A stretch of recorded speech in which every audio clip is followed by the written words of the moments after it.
Grande lavoro dei carabinieri del Nucleo per la tutela del patrimonio culturale di Udine che nella giornata di giovedì 4 aprile hanno restituito alla parrocchia Pievana Matrice di Maria Vergine di Cravigliana in provincia di Vercelli una statua lignea policroma raffigurante un santo risalente al XVII secolo che era stata sottratta nel 1976 all'interno della chiesa della Valsesia. La statua in origine era posta ad ornamento di un polittico in legno ed era stata ritrovata grazie all'attività investigativa dei carabinieri nell'agosto del 2022 presso un negozio di settore di un professionista in Friuli che l'aveva a sua volta acquistata presso una galleria d'arte in Germania, storicamente conosciuta ed operante nel settore con tanto di documentazione di vendita. La statua era stata valutata 10.000 euro, alta 74 cm, raffigurante un apostolo con un libro in mano con barba e mantello, era stata posta in vendita attraverso i canali dell'e-commerce dallo stesso negoziante.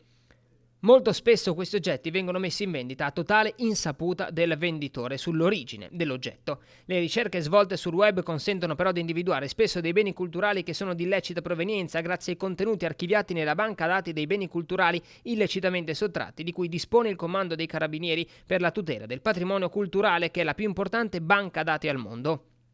Nell'osservare con attenzione la tecnica di lavorazione e le caratteristiche di quella sottratta, così come dalla denuncia a suo tempo presentata, è effettivamente emerso che l'opera corrispondeva a quella rubata nel 1976. Ora, con la sua restituzione, la statua potrà tornare ad essere collocata sull'altare ligneo del 1600, trovando posto insieme agli altri apostoli che la adornano dopo un'assenza di quasi 50 anni.